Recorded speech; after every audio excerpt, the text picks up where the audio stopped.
Olá, alunos, tudo bem com vocês? Sejam bem-vindos a mais um vídeo. Eu sou a professora Camila Matiusso, professora da disciplina de Embriologia e Histologia, e hoje eu estou aqui para responder algumas questões que não foram respondidas na aula ao vivo, como sempre, com a interação de vocês. Então, mais uma vez, muito obrigada pela interação. E hoje eu preparei aqui uns slides para ajudar a gente a responder as questões. Vamos lá, então? Eu vou apresentar para vocês, então, os slides aqui com as perguntas, certo? Opa, deixa eu ver. Bom, então vamos lá. A primeira pergunta é da Neide Marques. O que acontece com o óvulo de uma mulher que tem laqueadura? Então vamos lá, Neide, a laqueadura ela é um processo muito semelhante ao que acontece no sistema reprodutor masculino, que é o corte para o impedimento, né, da passagem, no caso aqui, dos espermatozoides. Então, você perguntou o que acontece com o óvulo.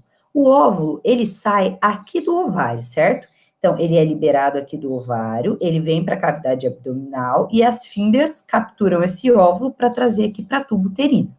Perceba, o óvulo, ele vai ficar aqui na tuba uterina, esperando o espermatozoide, da mesma forma que aconteceria numa mulher sem laqueadura. Mas o que acontece?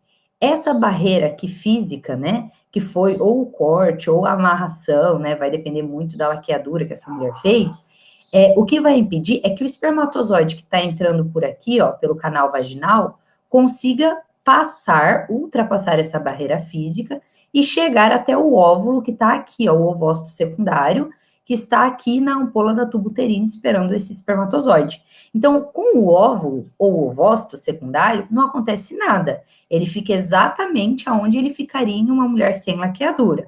O que vai acontecer é que o espermatozoide não vai conseguir alcançar esse ovócito e aí não vai acontecer a fecundação. Beleza? Próxima. Simone, quando é feita a cirurgia de histerectomia e são retiradas as trompas, os ovários ficam seguros por onde? Ótima, ótima, ótima pergunta, Simone. Vamos lá. No nosso corpo, pessoal, na nossa cavidade abdominal, existe um tecido chamado peritônio. O peritônio, ele é o tecido principal responsável por manter os órgãos aonde eles estão. E quem que é esse peritônio? Normalmente é a parte externa de cada órgão. Então é como se fosse um grande tecido assim que segura os órgãos aonde eles têm que ficar. Porque se fosse pensar numa questão assim de que um órgão segura o outro, vocês imaginam uma pessoa que tem que tirar um rim, vocês imaginam uma pessoa que precisa fazer aí, retirar a parte de órgãos, né? Isso ia desestruturar totalmente a disposição dos órgãos dentro do peritônio. Mas graças a, claro, né, nós temos os ossos, por exemplo, a costela, que auxilia nesse processo quando diz respeito ali ao pulmão, ao coração, mas falando mais dos órgãos mesmo que ficam soltos no peritônio, nós temos esse grande tecido que segura esses órgãos ali. Então, no ovário, pessoal, e no útero, e também das trompas, nós temos esses tecidos aqui, que ficam dos dois lados, obviamente, mas aqui eu estou mostrando só de um lado para ficar mais fácil. Então, nós temos aqui, ó, o ligamento útero-ovárico, tá? E nós temos todo esse tecido aqui, ó, que é o ligamento largo do útero, o ligamento ovárico superior, que é todo esse tecido aqui, ó, que reveste o útero aqui, ó, por inteiro. Na verdade, vem até aqui embaixo, ó, até próximo ao canal vaginal ali. Então, é todo esse tecido aqui que faz a manutenção, que segura, né, o útero com a trompa, com o ovário, nesse mesmo lugar. Então, na verdade, né, se você tira as trompas, se você retira as trompas aqui, ó, o ovário, na verdade, ele está sendo seguro por um ligamento chamado ligamento útero-ovárico. Fora toda essa extensão de tecido aqui, ó, que também está aqui, esse ligamento redondo do útero, que é fundamental para manutenção, para segurar esses órgãos no lugar onde eles têm que ficar. Então, por isso, tá? A retirada ou qualquer cirurgia aqui não vai afetar a disposição espacial, como está mostrando aqui para vocês, né? Essa disposição espacial no corpo desses órgãos do sistema reprodutor feminino. Beleza, Simone? Espero ter ajudado. Vanusa. Professora, o endométrio espesso é causado para quem faz uso de reposição hormonal pelo estradiol, tá? O estradiol, que é das variantes ali dos hormônios femininos. Tem como isso ser evitado se diminuir ou aumentar a aplicação de quantidade de hormônio estradiol? Olha, Vanusa, aqui entra no que eu falei no último vídeo sobre que tem algumas questões que não é nem bom eu responder aqui. Por dois motivos, né? Porque foge da minha alçada, eu sou bióloga, e porque varia muito, né? Essas questões de hormônios e remédios, fármacos, é muito específico de caso para caso. Então, quando o médico ele prescreve, né? Ele não prescreve um valor X que está num livro, que é o que eu estudo. Ele vai avaliar os seus exames e ele vai prescrever aquilo que é bom para você e que pode não ser bom para uma outra mulher. O que eu trouxe aqui para nós foi explicando um pouquinho sobre essa hiperplasia do endométrio. Então, ela é uma patologia que é causada, então, por uma exposição excessiva ao estrogênio e, geralmente, progesterona diminuída. Então, é um desequilíbrio hormonal. E aí é o que você falou, né? Para esse desequilíbrio, uma das terapias é exatamente a reposição hormonal. Contudo, nós vemos aqui, ó, que existem alguns fatores que podem aumentar o prejuízo dessa patologia, que é síndrome do ovário policístico, que nós vimos na aula, que pode ter vários fatores, ela é uma síndrome, ela é um conjunto de fatores. A terapia da reposição hormonal, presença de tumor no ovário, não precisa ficar com medo, tá? Porque muito provavelmente você deve ter feito exames, ou né, seja de quem você está falando, fez os exames, então isso daqui é claro, né? A gente considera, porque pode ser que a mulher esteja com essa patologia, mas não é em todos os casos. Menopausa, e ainda, pessoal, há o que se falar sobre síndrome metabólica, obesidade, diabetes. Então, tudo isso influencia por quê? Porque tudo isso mexe no nosso eixo hormonal. Então, não existe uma causa, né? Podem ter aí N causas, cada tipo de causa, ela tem que ser tratada de forma muito específica em relação à quantidade de hormônio, e isso também precisa ser avaliado de forma muito específica pelo médico, tá bom? Virgínia, o miométrio é responsável pelas cólicas menstruais. Isso mesmo, Virgínia. Então, o que acontece? Durante a menstruação, para auxiliar esse processo de liberação da parte proliferativa do endométrio, nós temos a liberação pelo nosso organismo de prostaglandinas. Essas prostaglandinas, elas vão fazer a contração muscular, e o músculo que está envolvendo o útero é o miométrio, uma musculatura lisa, né, de várias disposições, então circular, na diagonal. Então, esses músculos que estão em várias disposições, são todos músculos lisos, eles vão ser ativados, né, eles vão sofrer um processo de contração, que advindo, né, dessas prostaglandinas, para realmente auxiliar a liberação dessa parte proliferativa do endométrio, que é liberada naturalmente em todo o processo de menstruação. A Dé Correia, professora, por que o corpo da mulher demora dias para acostumar com a troca de anticoncepcionais? Isso ocorre por causa das fórmulas do anticoncepcional? Dé, então, Dé, né? É o seguinte, cada anticoncepcional, ele tem uma porcentagem de hormônio. Então, os via orais, eles possuem uma porcentagem, né, uma quantidade maior de hormônios, só que nem todos possuem a mesma quantidade, justamente porque eu acabei de falar ali, né, para nossa outra amiga, isso varia muito de pessoa para pessoa. Então, uma menina de 15 anos, ela não vai tomar o mesmo anticoncepcional de uma mulher de 40, entende? Porque são organismos totalmente diferentes, né?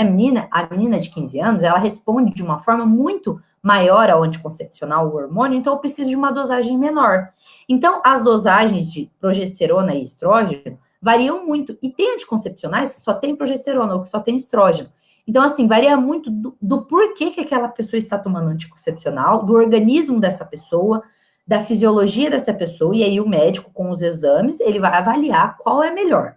E sim, o corpo, ele demora para acostumar com essa troca de anticoncepcional. Os médicos, eles pedem aí 3 meses, então não são nem dias, são meses, para que o seu corpo, ele se acostume com essa troca hormonal, porque essa movimentação no nosso eixo hormonal realmente demora um pouco para deixar a fisiologia de uma forma homogênea. Então, a pessoa que troca o anticoncepcional, ela precisa aí fazer o uso de preservativo, caso ela use o anticoncepcional para não engravidar, ela precisa fazer o uso de preservativo ou de algum outro método contraceptivo durante aí os 3 primeiros meses. Por quê? Porque essa troca de anticoncepcional, ela pode sim deixar a pessoa suscetível a o processo de ovulação e aí a fecundação e a gravidez, né? Aqui só uma curiosidade, o meu irmão nasceu de uma troca de anticoncepcional, né? A minha mãe, ela estava amamentando, né? E aí, quando a mulher, ela está amamentando, ela troca o anticoncepcional, e quando ela parou de me amamentar, né? Eu sou mais velha, ela precisou voltar para o anticoncepcional antigo. E aí, nesse meio tempo, ela acabou não usando o método contraceptivo e engravidando do meu irmão. Então, é só para vocês entenderem que realmente demora um períodozinho para o corpo se acostumar, beleza? Professora, é a falta dessa oogênese que causa infertilidade? No fundo, sim, Poliana. Por quê? Na verdade, às vezes, a mulher, ela tá com uma desregulação hormonal que impede ela de ovular. Mas no fundo, o que nós vimos nas aulas? Que para ocorrer a fecundação, eu preciso de gameta. Então, não existe na face da Terra uma fecundação sem gameta. E no nosso caso, como nós somos dioicos, o que isso significa? Significa que existe um macho que produz um gameta, existe uma fêmea que produz um gameta. Isso falando, né, num conceito animal. Nós somos dioicos, então a mulher, ela produz o gameta oócito, o homem, ele produz o gameta espermatozoide. Não existe possibilidade de fecundação somente com o ócito ou somente com o espermatozoide.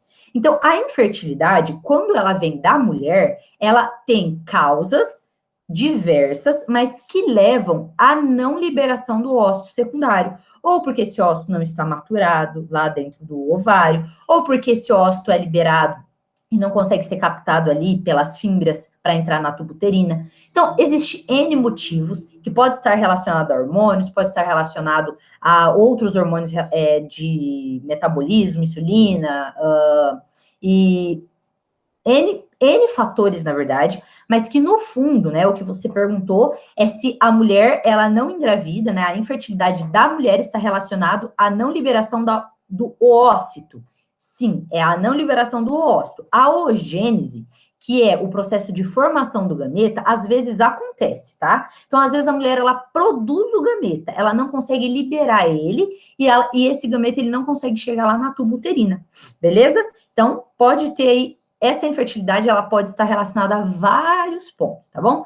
Então, quando uma mulher, ela vai no médico, né, para engravidar, caso ela não esteja conseguindo engravidar, normalmente o que ele faz? Ele dá um hormônio que vai induzir o quê? A ovulação, que é o que nós estudamos por ocitação, que é a liberação do ócito. Então, ele vai acelerar o processo de maturação do ócito dentro do ovário, para que esse ócito seja liberado, né? E aí, por causa dessa carga hormonal, normalmente a mulher libera mais de um ócito, que é o que a gente chama de poliovulação.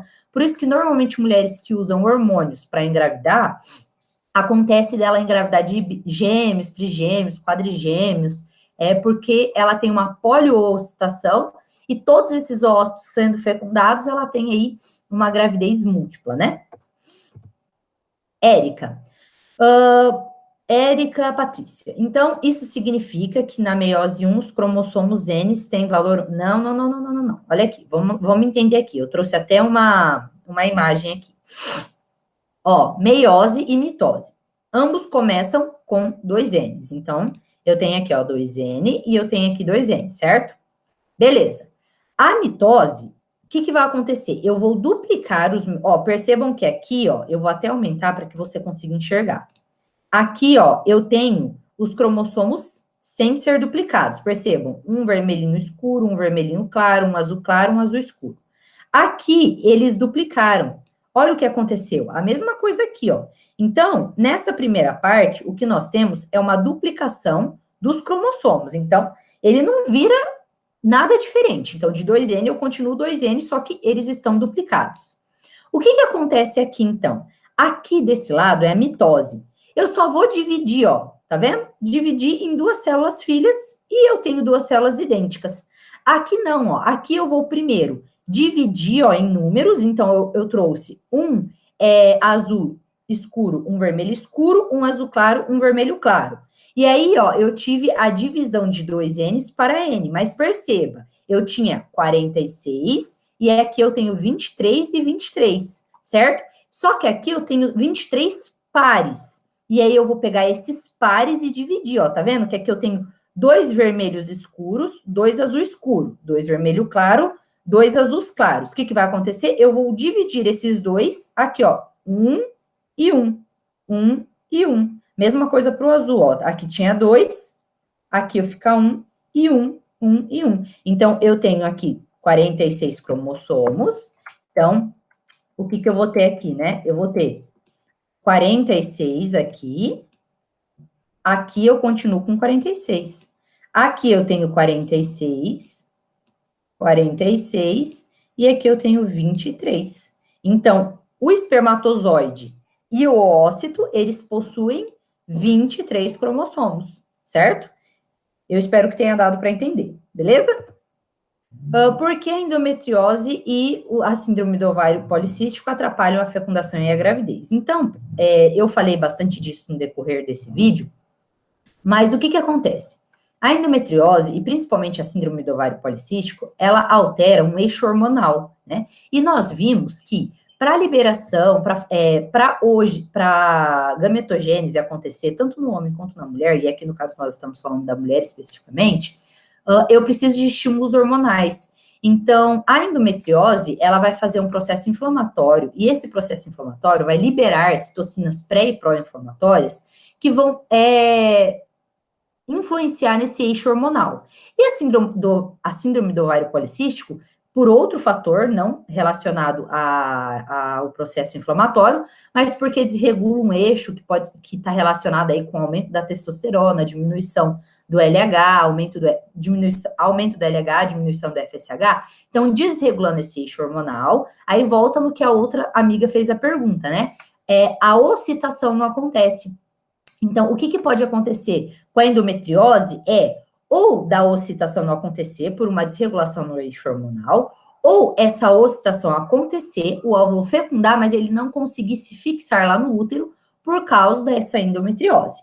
Na síndrome do ovário policístico, nós temos que, a maior parte das vezes, esse ócito ele não consegue ser liberado e ser captado pela tuba uterina, tá? Mas isso é na maioria das vezes. Para cada caso, precisa ser analisado de forma individual para descobrir o fator, né, preponderante que não está permitindo essa mulher engravidar, se é no eixo hormonal, se é na relação com o processo inflamatório, se é uma desregulação com a síndrome num fator geral, né, de obesidade, diabetes, pressão alta, essas coisas, para ser tratado este ponto especificamente, para então essa mulher conseguir aí engravidar, certo? Então, pessoal, eu espero que vocês tenham entendido, eu espero ter respondido todas as questões, certo? Anotem as questões, participem da aula ao vivo mesmo, tá? Eu quero a interação de vocês, é um grande prazer estar com vocês. E em mais um vídeo, um beijo e até a próxima.